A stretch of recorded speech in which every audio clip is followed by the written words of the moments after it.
On aura de bonnes réponses. Alors, question d'entrée, Nathalie. Quelques jours après votre arrivée au Burkina Faso, on a vu cette fake news qui a circulé. On a dit que vous avez été nommé ministre d'État par le président du Faso, le capitaine Ibrahim Traoré. Comment avez-vous vécu ce moment? Bon, écoutez, j'ai d'abord rigolé parce que j'ai pensé que c'était évident que c'était une fake news. Et puis après, j'ai commencé à recevoir des messages sur mon WhatsApp, même des gens qui avaient disparu de ma vie depuis quelques années m'envoyaient des «Ma chère amie, mes félicitations». J'ai compris qu'il était peut-être temps que je m'exprime sur le sujet. Non, je pense que les fake news, j'y suis un peu habituée depuis plusieurs années.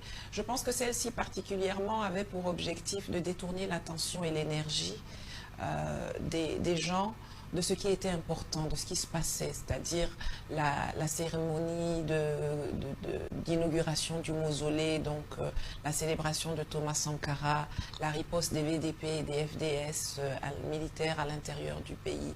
C'est ça qui est important. Et ce genre de fake news, ça sert à détourner l'attention et peut-être à vouloir créer des rancœurs en se disant, bon, nous ici au Burkina, on souffre, et puis il y a ceux qui viennent du dehors et à qui on donne des titres. J'ai vu que j'avais aussi droit à une villa, à 5 voitures, à 8 gardes du corps,